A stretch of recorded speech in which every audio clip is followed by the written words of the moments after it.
Good morning, good afternoon, good evening, wherever you are, and welcome to team meeting number 18. Today we're going to update you on the onboarding. We're going to discuss what we're going to do about the meetings. We have a user tip from Rob. We had a small mail outage last night, and we're going to have some discussion on two very interesting articles. Rob, can you give us an update on the onboarding? Yeah, well, first off, anyone watching this video, this team meeting, please check your inbox because Daniel just sent out a really great email to re-engage some of the old faculty to be participating in the onboarding process that we're developing, that we've implemented. So let me tell you a little bit about what's been happening. So we've made a lot of great progress in completion of classes. There's a lot more faculty who are going online. I want to do a couple of shout outs. One to Michael Briere, who has completed 8 classes that he has developed and are offered on the marketplace. And we're pitching those classes to a couple of different institutions, and we should see in a little bit what the enrollment for those courses is going to be. Another one is who's been doing a little extra work is Richard Hubner. I met with him last week and we talked about C++ and the class he's going to be offering in programming. He's, again, the great thing about Canvas is if you have experience using Blackboard or Angel, you can hop right in, and he's created, I think it's 5 or 6 modules in the course, and that's a great foundation for some extra work, all in about a week and a half. And another person is Ruth Garrett. She has been working with us for a while. She's a really experienced instructor and has used Blackboard for her classes, and now is converting some of her classes to Canvas. And we spent a bunch of time talking about and practicing the video teleconferencing applications and also some of the graphic design features in Canvas. So I really enjoy spending time with faculty, and hour here, an hour there, and answering questions, and also making sure that faculty have the support they need to produce the classes. We're going through a process where we onboard faculty through, signing the contracts and setting up with emails, and Daniel makes sure that they can access our marketplace and our email functions. And then we work on establishing sort of a training program for faculty. I assess where they're at, what their experience level is, and then, most people just need to use the free services that Oplerno has to offer, which are supplemented by Canvas and some of our own online guides. But we also offer specialized 2-week classes that you can take either in learning how to use Canvas or also in online pedagogy, because remember that teaching online is very, very different than teaching face-to-face in the classroom. You not only have to have really good interpersonal skills, but you also have to be really facile with technology. And then finally, for our faculty, we offer, if they need it, personalized service, sort of concierge service, at a rate of $25 an hour to help them with some specialized functions that they may need for their classes, some graphic design if they don't have time to do it. Because really, faculty's fundamental job is teaching and interacting with students. And while course design is really important to get the basics and get everything sort of set up, there's some particular specialized functions and design functions that we can perform much more quickly than than a faculty member who's going to learn them from scratch. So that's sort of our, after they've learned the training, we go through and we do the development of the course, and finally the marketing piece. And the marketing piece is really, really important.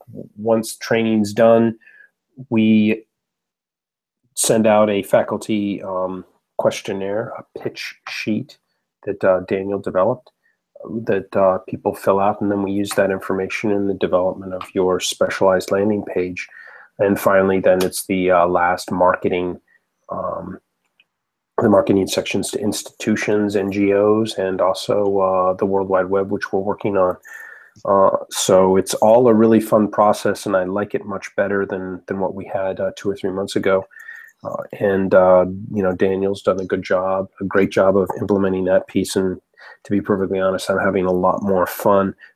It's great to go out and be pitching institutions, but it's also really amazing to be working with faculty on their courses and talking with them, and also really getting a much better sense of who we're here to serve, which is faculty and students. Daniel, do you want to add anything with that? Yeah, no, I think it's been amazing, the type of responses that we've been getting from faculty. Now we've turned over this new, had some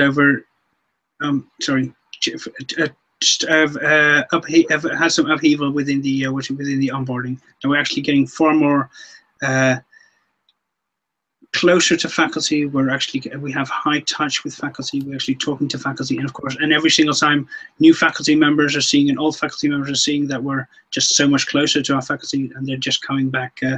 People are actually coming and getting far more involved. People who have had 6 months that they've really been focusing on something else, whether it's their own faculty, their adjunct position, or other positions, or other projects they've been working on, and now they're really, really focusing back on Oplerno, which is great. And I really, really see a lot of positive things coming out of this. Yeah, we've got to be a little bit careful to make sure that we're not burning ourselves out, because spending a lot of time doing the onboarding and the bookkeeping is really, really important. And we also have to maintain focus on reaching out to other institutions and other NGOs who want to use the Oplerno platform and the Oplerno service, and for us to acquire students. But we'll, one thing at a time. We want to really give the faculty in the course development what it needs, and these institutional affiliations are really proving interesting and valuable, and starting to generate some traction for us, which is great. Yeah, actually. Do you want to talk a little bit? Why don't, before I talk about sort of our user tip, why don't you talk about the mail outage last night? Yeah, well, last night we had a very brief mail outage. I think the total was about 4 hours that nobody was able to receive mail. One of the servers had a database issue, and it decided to turn itself off, and then it didn't turn itself on again. It's supposed to turn itself on after it turned itself off. But that was at something like 12. I was up doing work at about, 11 p.m. Eastern Standard Time, so it was just in the overnight hours. Yeah, exactly. No, I don't think anyone except for any of our faculty in Asia were affected by this. Yeah. Well, great. Glad it's back up. What I want to do right now is I want to talk a little bit about, do a little user tip, and Daniel, please hop in with any extra comments and just interrupt. What I want to talk today about for user tip is older or new users of technology, and how you can become much more familiar with both Canvas and how to use the video teleconferencing and other services that are available to you on the net. Now, a little personal story. So I grew up in sort of an in-between time during the 80s, and the first computer I had was a Commodore 64 with a tape drive. And that was when I was anywhere from 14 to 16 years old. So I do understand the time before we had the internet, and really lots of personal computers. And I remember when I first got this device that I was afraid that I was going to break it. And so I also was not used to, when I was programming in BASIC, that if I made a mistake, the only thing that could happen is the program wouldn't work. There was nothing that I could do in terms of typing in commands or something that would destroy the computer, destroy the physical part. Now, sure, I could make a complete mess of the program that I had created, but if you had a backup copy, which I usually did on one of those tape drives, then I was all set. Now, now I'm 47 right now, and if you're above, let's say 45, or well, about 45 years old, you may still be really afraid of when you're logging on or when you're using computers that you're going to screw up the physical computer itself. And you really don't need to, number one, you don't really need to worry about that. But the second thing is the biggest piece is the computers and the technology. You need to integrate and have it be fun, and make it feel natural and in terms of your usage. And the only way, the best way to do that, in my opinion, is by a suggestion to play games. And so one of the things that makes people more comfortable with video teleconferencing, for example, or even creating programs and using Canvas, is if you start playing computer games and computer games with other people.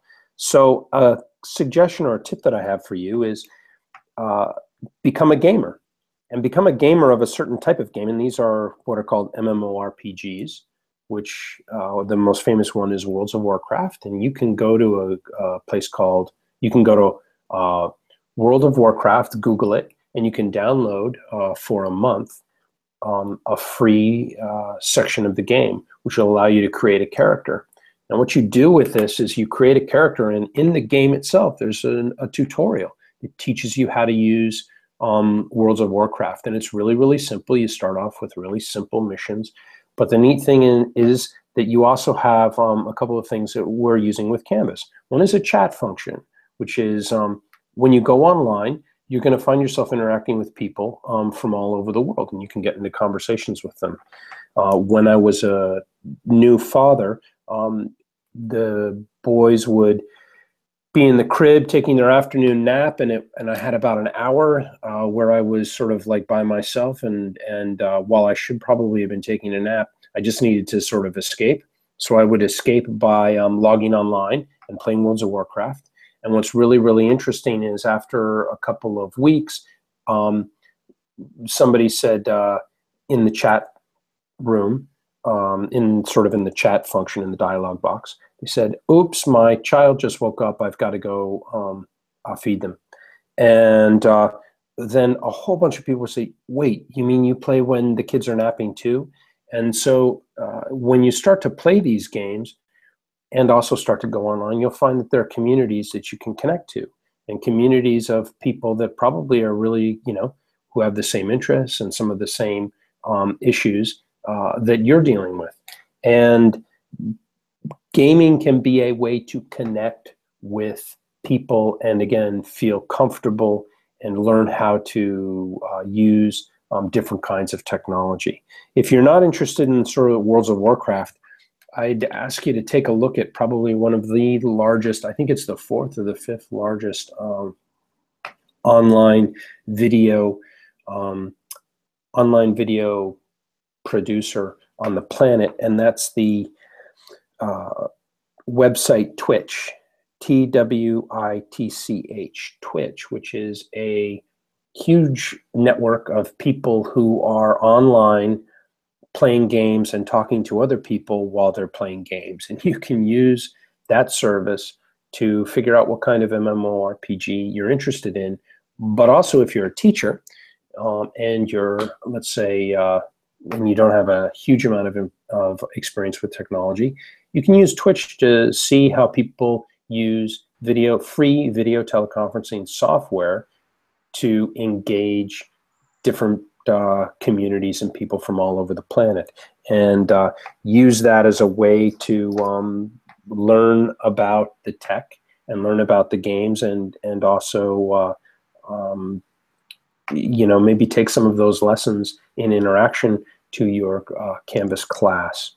So play some games, have some fun, and as you become more comfortable with the technology, that's going to be reflected in your course development work and also in your course design. And believe me, students will take notice that you are a gamer, and you can understand what the tech is doing. Daniel, do you have anything to add? Yeah, I was just about to say something about Twitch on there, but then you got in there. No, Twitch is absolutely great. If you enjoy watching or you can enjoy watching computer games as a spectator sport, so you can Yep. watch somebody else playing the computer game, a really cool, amazing playthroughs. Even all of your old games, the ones that you used to have on your old computer, perhaps even stop with on your Commodore 61. But there's so many fun games on there that you can watch, and there's so much that you can learn on there. Only about what how the game is played, how the different the MMORPGs are played. Really fun to see that. And it's also incredible to watch. There's a woman named Felicity Day who created a web series that was only available on the internet called The Guild, which was about people who played Worlds of Warcraft, and it was kind of a sitcom comedy. She now has a very large network of shows that she has produced, and all of which are outside sort of the local mainstream media. So you can see how this technology is being used to sort of empower individuals and smaller groups rather than just these huge corporations.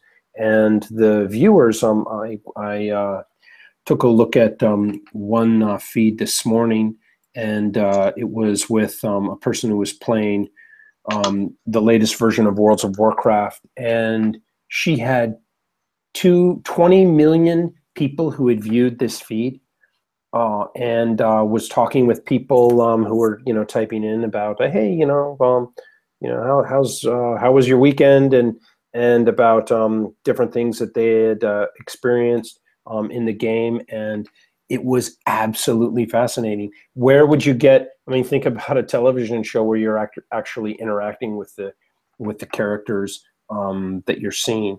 And what was also interesting is the person who was the host of the show brought other people online and were playing with them through this particular dungeon or instance. And I think a couple thousand people were watching. So what we're trying to do with Oplerno is slightly different, but also really similar in that we're disaggregating these huge institutional affiliations and really trying to empower individual faculty members to have their own following and using different ways to acquire students and followers so that you can be teaching the classes. And don't think that this is a sideline hobby. This person actually makes their living playing games and hosting the show. Yeah, absolutely. I mean, I think you now have Twitch millionaires as well. I mean, yeah. Yeah, It's incredible. I'm going to put a link to an article on Twitch, by the way, in the show notes. It's a great article from Wired that I read recently. Really amazing stuff about Twitch. Yeah, it's that sort of the theme. What's happening the past couple of years is Netflix has completely changed the way in which television shows enter the media. No broadcast TV is so 1980s in terms of it's one way, you don't have a choice. But now with Netflix, if you want to binge watch a series, you can, and we're getting much more diversity in terms of the storytelling and the stories that are being told and who's telling the stories than we ever have had before. So that's some a really good progress being made to create greater accessibility and voices in the media and in society. And we're seeing that with Twitch, and we're also seeing that with Oplerno, and all of which is good. It's part of a zeitgeist that is happening. Yeah, and you're part of it. What? And we're all part of it. Yeah, exactly. Do you want to talk? Did you get a chance to read the Baffler article? Yeah, I got a chance to read a part of the Baffler article. I thought it was very interesting. I put the articles in the show notes. Just give me 2 seconds. Let me do this one. I put a copy of the article in the show notes, or a link to the article in the show notes. I thought it was quite interesting the Tell a little bit of, summarize the article for everybody, in case they haven't read it quite yet. Okay, so well, I'll read the introduction. Okay. It actually quite nicely summarizes what the idea of the article is. Elite higher education in America has long been a Vebelen good. Yeah, pronunciation. A commodity that obeys few, if any, conventional laws of economic activity. But basically, what a lot of it is about is that in the with higher education has always been commoditized, but it's always been commoditized in a way that doesn't really obey the regular laws or regular economic laws. Basically, what they mean with that is that the prices are too high, prices can be too low. Prices, the whole pricing structure is wrong. There was the incentives. The organizations are being paid from by different incentives, whether they're getting it from funding from alumni, from the government, partially from the student. But there are lots of different incentives or different organizations and different stakeholders who are funding it, who all have competing goals and competing aims with it.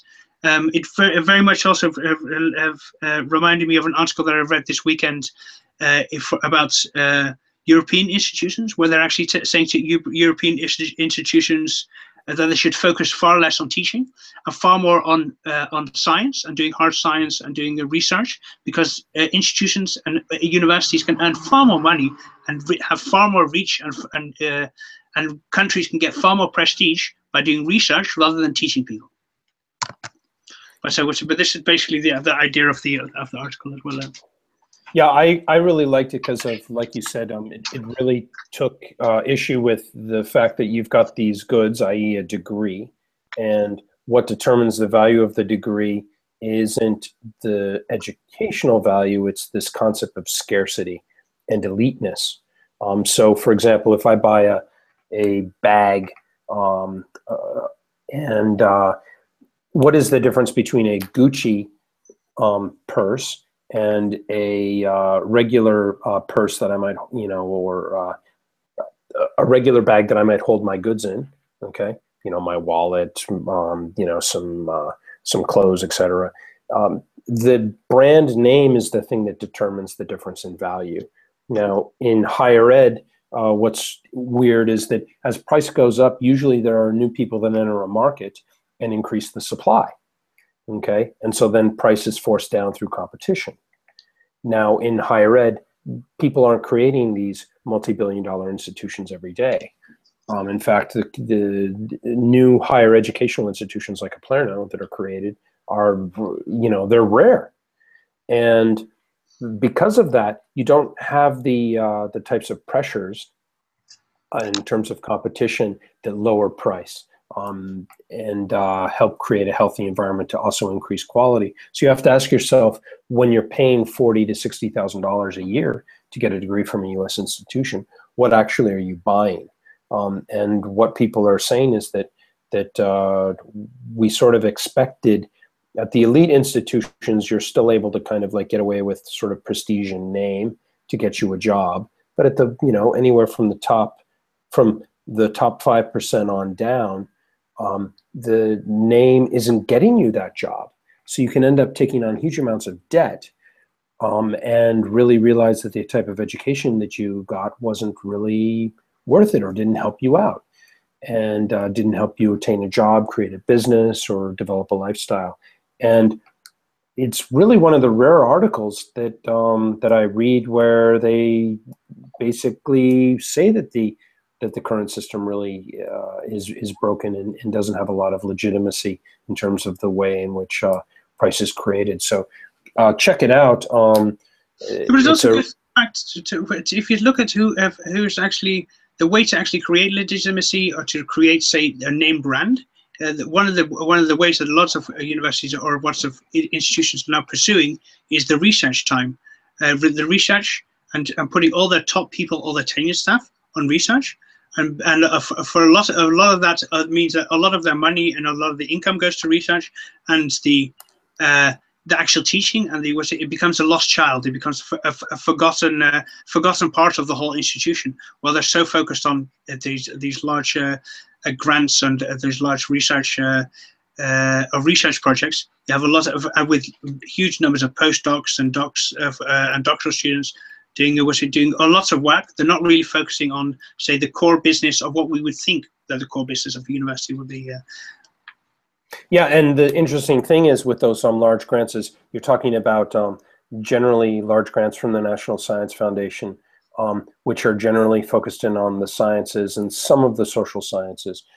Although everybody is competing, for grants in the humanities also. But the really interesting thing is that when you go up for tenure, you're supposed to be measured also by academic impact, and that's a real interesting number. Is academic impact the number of downloads that your article has received, or the number of times it's been read in a peer-reviewed journal? Well, if you look at a website called Google Scholars and you input the name of some of your professors, you'll find that much of their research has been cited once, maybe, and maybe they are maybe a little bit, there are people who get cited quite a lot, obviously. But if you take a look at the number of downloads or the people that have actually read the material, you'll find that not very many people are actually, the papers get produced, they get submitted to the peer-reviewed journals, and a lot of them aren't read again. Or they're published and, 5 people read it when they're writing another 15-page paper. That's not really great academic impact, in my opinion. And when your whole entire system is based on the production of these types of papers or this knowledge, you have to ask yourself, well, what is it really impacting? Is this more important than being a really, really good teacher? And if you take away the peer-reviewed journal articles, and let's say you go to academia.edu, okay, a couple of weeks ago we had Sebastian Valenzuela, professor from the University of Santiago de Chile. If you look at how many downloads he has had of his work, it's pretty phenomenal, 10,000, 5,000. What is a little bit frightening for me is, as most people know, I've submitted my dissertation. We're in the process of setting the defense date. I'm actually in the College of Education and Social Services at UVM, the most downloaded individual for my academic work, for Blowing the Last Bubble and some other articles that I've written. Now, these have not been published in a peer-reviewed journal, but I've got Blowing the Last Bubble, that one article that I wrote in 2009, okay? It has more downloads than I think the top 10 combined articles, of which I also have 3. So where's the impact? Where's the innovation? Is this really, really important? And that article really does a great job of showing that the emperor has no clothes. And let's not forget guys like Greg Sadler, okay, who has tens of thousands of followers on YouTube and is a leading academic, but doesn't have a tenured position at a university. That's crazy in my mind, because he's reaching the... I think for Professor Sadler, of course, or Dr. Sadler, there's one is also partially choice. He doesn't. Sure. He is absolutely a rock star. So and rock stars don't get tied down. Yeah, we'll have to ask him at some point and hold his feet to the fire with that. Well, listen, we've kind of used up your 30 minutes, so we'll save the next article for next time. Do check out Woodblock. There's an interesting thing that I posted about adjunct. About adjuncts and what's happening in that realm, and we will see you online. Daniel, is there anything else? Yeah, no. Thank you for watching. And I've got lots of links, everything that we need posted at the bottom, and of course subscribe to our channel and everything. Yeah, just Yep. And if you want to come, if you want to come in and sort of dial yourself in during the public part of the meeting, okay, and participate in a discussion with us, just shoot us an email and we'll shoot you the invite and give you the secret code, and you can be sitting in on these discussions and chat with us. We'd love it. That would be great fun. And a decoder ringer. And a decoder. Yep, exactly. Part of the club. Okay. Yes, and the whistle, of course, the 2600 hertz whistle. Yep. Not supposed to tell anybody. See you later. See you online.